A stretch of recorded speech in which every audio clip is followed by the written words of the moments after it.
Guys, welcome to Better Bachelor. This is Joker with a face for radio and a voice for print. Tonight we're going to talk about the used market that is dating. And I don't mean that, when you first start dating somebody, unless you're, 13, 15, I don't expect it to be the first time dating. It's probably not going to be the first time you fell in love. It's probably not going to be the first person that ever took your special cherry away. It's not the first time for anybody anymore. But what do I mean by the used market?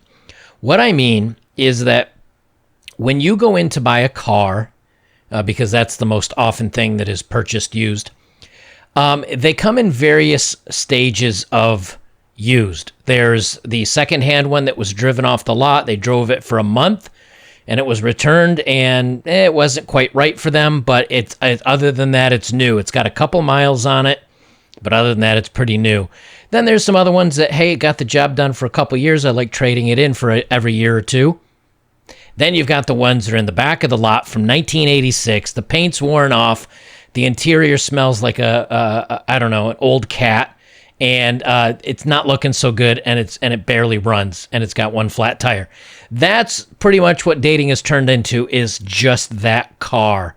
And I'm going to talk about this because over time, it seems that, and I've talked about this a little bit in other videos, but I saw this dating profile of this woman that I'm going to bring up, and I said, I have to talk about this because it's not just the fact that this is a lot of what's out there for men to choose from, but that somehow in these women's minds, we should be glad to have this. Okay, so here, this is a dating profile from a 28-year-old, and the heading is temporarily pregnant but single. Okay, first, yes, pregnancy is temporary, usually no longer than 9 months, but sometimes shorter, the way that women think today. I'm non-smoker, a few extra pounds. Few is very generous in this case. I want to find someone to marry. That's their intent, wanting to find somebody to marry. And she's got her pictures up here. Now, this is what kind of gets me here, okay, is that this is, as men are out there dating and men are trying to choose somebody to date, more and more profiles are this, or they're the girl that's in the bikini that's super cute that will only choose the top 10% of men. There's very little in between, and maybe there is some, but it seems that this is kind of more the direction things are going. Now, maybe I'm being exaggerated. Maybe women have plenty of normal dating profiles out there. But again, for a lot of the average normal guys, they're not getting any contact from these women. These women are all chasing after the same guys. Let me read this, and then I've got an analogy I want to talk about. So she says, I love Jesus, LOL, so please no non-religious people. Again, maybe, I don't know. I mean, I guess maybe she reads the Bible and some of the verses in the Bible a little differently, because I'm not too sure about being, but anyway. It says, I've been a single mother to a 1-year-old for about a year and a half, and y'all, it's hard. And I'm pregnant and alone again. So first kid, who's a year old, and she's been single a year and a half. So that guy hit it and left. Now she's pregnant and alone again, meaning this guy hit it and left. So number one, she wasn't being smart about it. Number two, her choices in men weren't so good because he's not obviously a loving, want to make a family, let's get married and then have the kid type. And she says, I'll get into details with the right person. I'm searching for a man that will step in and help share the responsibilities of raising babies. Definitely not looking for just bedroom games. So she's, and again, maybe there is a guy that will step up and do this, but her mindset is, hey, I've already got 2 kids. I probably won't want to have any more because it says here, do you want children? It says prefer not to say. So she's got 2 from 2 different guys, and she wants you to step in and take care of her accidents, her choices already. But no fun and games for you. I'm already done with that. She says more about me. I'm starting my 3rd semester of college in August, and I'm super proud of myself about that. I have a lot of free time until August. I enjoy the outdoors, cookout, swimming, trails, zoo. And then she says, daddies, hit me up. So when you see enough of this, guys, and any women that are somehow wondering, like, why are guys not on dating profiles anymore? Why am I only finding these losers that just want to hit it and quit it? Because regular men see this enough and they go, this is not for me. Like, I get no contact from normal, healthy, well-adjusted women, and then I see a bunch of stuff like this. It's a waste of my time. But I want to talk about the husband-wife store. They did write one about the wife store, but I don't like the way they put it. So I'm going to read the husband store because this is a fun one and a story that's been passed around the manosphere. A story that sells new husbands has just opened in New York City, where a woman may go to choose a husband. Among the instructions at the entrance is a description of how the store operates. You may visit the store only once. There are 6 floors, and the attributes of the men increase as the shopper ascends the flights. There is, however, a catch. You may choose any man from a particular floor, or you may choose to go to a floor above, but you cannot go back down except to exit the building. In other words, first floor through whatever, you choose your guy, and if you get one chance at this. So a woman goes to the husband's store to find a husband. On each floor, there are signs of the doors read. Floor 1, these men have jobs. The woman sees floor 2, these men have jobs and love kids. Floor 3, these men have jobs, love kids, and are extremely good looking. Wow, this woman thinks, but feels compelled to keep moving. She goes to the 4th floor, and the sign reads, these men have jobs, love kids, are drop-dead good-looking, and help with the housework. Oh, wow, she explains, I can hardly stand it. Still, she goes to the 5th floor, and this sign says, these men have jobs, they love kids, they're drop-dead gorgeous, help with the housework, and have a strong romantic streak. She is tempted to stay, but she goes to the 6th floor because she's excited to see what the difference is between the 5th and the 6th floors. And she gets to the 6th floor, and it says, your visitor, 3,261,496,012 to this floor. There are no men on this floor. This floor exists solely as proof that women are impossible to please. Thank you for shopping at the husband store. And, it's written in different ways, and it's kind of told different ways, but there's too many expectations, and there's never enough. Now, they have an example here of the woman's store, but I think it's a little bit inaccurate because it's too short. But the equal for men would be floor 1, these women like bedroom fun. Floor 2, these women like bedroom fun, and they will be faithful to you. Floor 3, these women like bedroom fun, they will stay faithful to you, and they're good looking. Floors 4 and up have never been visited because guys would be like, wow, she's beautiful. She'll be faithful to me, and she likes to fool around. I'm good. Because guys don't have maybe a guy would take the fact that she makes good money, but we know that very rarely, if a woman makes good money, it's never spent on us. We're never showered with gifts and free dinners. The last free dinner I had was for my birthday, and the irony is she forgot her wallet or her cards, and I ended up spending my own money on my birthday present that was supposed to be a treat to me, and she said, I'll get you ice cream sometime. And if I remember correctly, the time we went out for ice cream, I think she forgot her money as well. But the whole point is that guys are very relatively easy to please. They want someone that's faithful. They want someone that'll care about them and care about their happiness and be close to them and trust them and be intimate with them when their needs need being met. And that's kind of it, but not the case with women. So this is a little story by David Bowles. And I want to read this because he makes a good point. And again, it's that men's choices have gotten... Now, if you're a very good-looking guy or you're very successful, you have a plethora of choices because women are gravitating towards you.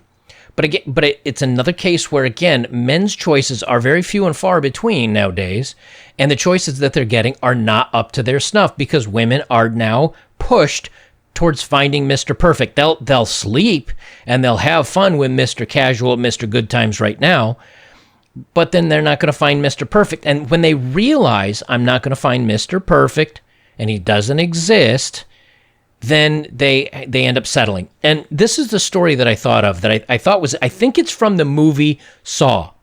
Maybe it was a spoof of the movie Saw, but I think it was a scene that I had seen when I saw the movie Saw. I did that just to confuse non-English speakers, or not primarily first language. So there's a movie and what it is, I think it's like a vegan that's trapped in a room, and she's given a steak, and she doesn't eat meat, so she's like, I'm not going to eat that, but she doesn't get let out of the room until she eats it.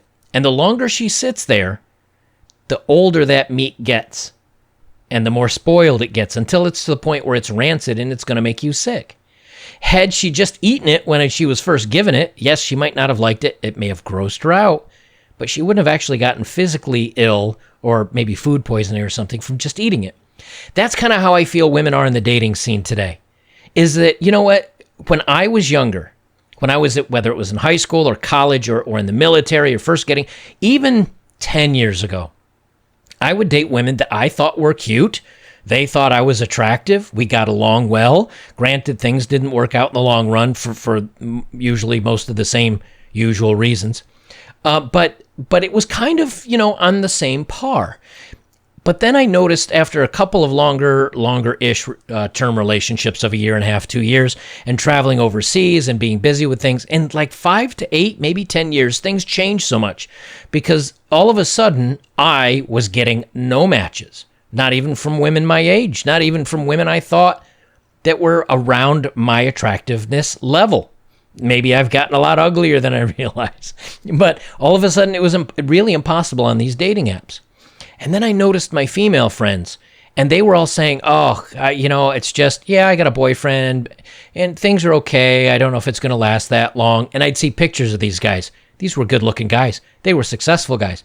And I'd say, well, what's wrong with him? Oh, nothing. It just, I don't know. He doesn't really seem like he's interested, or he says he's not ready for commitment. And these guys were playing the field, every single one of them. And all my female friends, ranging from 28 to 43, 44, all of them were still, being with decent-looking guys that were having their fun with them, but none of them would commit. But then when a guy that would commit would come along, she would say, I don't know, he's kind of boring, and I'm not really into, it's always got to have the best. So this is a story by David Bowles, and he writes, I have a good female friend who just celebrated her 33rd birthday. She and about 10 of her closest friends got together in New York City to celebrate her day. At the end, after the cake and candy and catching up and presents, we were finished. Let me try that again. After the cake and candy and catching up and presents were finished, talk quickly turned personal as each woman in the room, all successful and all working good jobs and all well-educated, all touching their early 30s, alone in life, the big city, realized they were all a failure at finding Mr. Right.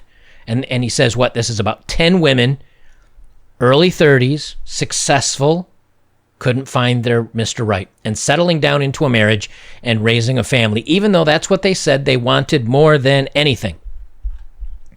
Sure, they were having lots of non-committal intimacy with anonymous, androgynous youngins. Yes, they were living comfortable but isolated lives. And of course, they were yearning for more and more, and that was precisely their problem. As my friend shared her story with me and lamented out loud why she and all her friends were so successful yet so unhappy, the answer to their problem was so clear that I could not tell her directly without sounding hectoring. So I softened up the truth a bit and spoon-fed her a reality not of her liking, but of her choosing. He says, high-powered, successful, goal-oriented women have been raised by a smug, mainstream society to form the idea that only one man, Mr. Perfect, is right for her, and she'll know him when she sees him. And so she wastes decades of her life waiting for that perfect man to arrive, even though that does not exist. People are flawed. Most men are irretrievably broken, but a good woman can fix him just by believing in him. Side note, I don't know as I believe that for sure. I wouldn't say that men are broken. I'd say men are not in tune with society's expectations. In other words, men are kind of, The way he speaks is like men are dogs that need to be tamed and trained. I disagree. I think men are packs of wolves.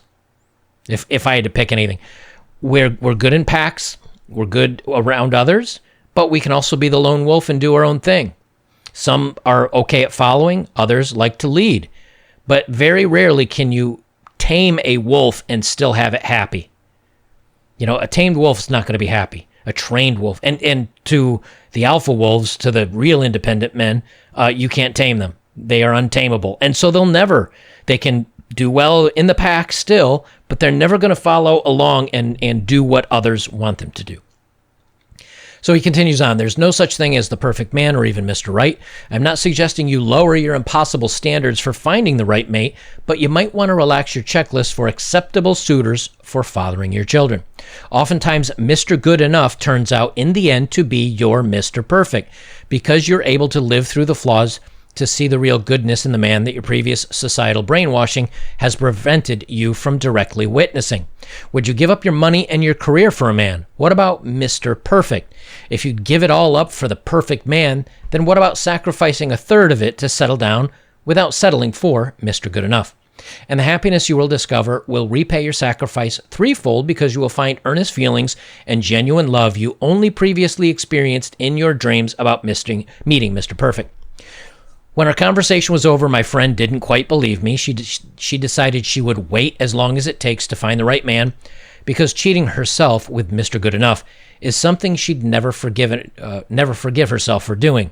And so I took a pinch of pity on her as I smiled and wished her a good day, while also knowing her destiny was to become a bitter old biddy waiting to marry a notion and not a real man. And so she will continue to sow the ghosts of her childhood imagination and reap the wild wind, trying to find a suitable sire for her shriveling dreams of a brood of her own. You know, I think something that is very telling is that when people talk about, for example, women, and when they talk about a perfect guy, or the guy that I'm waiting for, Mr. Perfect or Prince Charming, one thing that's interesting is if you ever look at the Disney movies and they talk about the Prince Charming or Prince whatever, you name the Disney movie and there's always a Prince somebody in there. When you notice the Prince shows up, whether it's for Rapunzel or whether it's for Snow White or whether it's for any of the other princesses that are in these movies, each Mr. Perfect or each prince is different. So now, of course, they're all good looking, right? But some princes are blonde, some princes are brunette, some princes are darker skinned, some are lighter skinned, some come from a castle, whatever.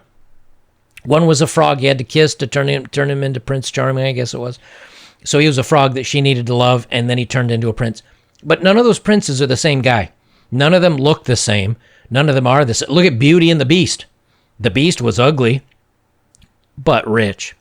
And of course, when she fell in love with the Beast, then he turned into a good-looking guy. But the point being is that none of these men are the same. And so when women picture this perfect man, it's always changing. Oh, I'd like him to be tall. He's tall. Yeah, but I want him to be good-looking. He's good-looking. Yeah, but he's not tall and good-looking. He's tall and good-looking. Yes, but he's broke. Okay, well, he's tall, good-looking, and he makes a lot of money. Yeah, but he's rude. And he's not nice to me. All right, what about this one? Well, he's not really good in the bedroom. What about this one? He's too nice. He's not exciting enough. He's not the bad boy thrill me. What about and before you know it, they have this long list that it goes from 20% of men down to 10, down to 5, down to 3, down to 1, down to 0.0002% of men fit the role that is good enough to be perfect for her. What are the odds that guy wants her? That's the other big thing. And when you go back to, again, this dating profile that I was talking about, hey, look, she's 5'5". She's heavy. But maybe that's not a detractor for some men. Okay, she's also has a bun in the oven, has a baby on the way, and she has one kid already, and she doesn't want to have any fun, and she wants somebody to show up and help her raise the kids.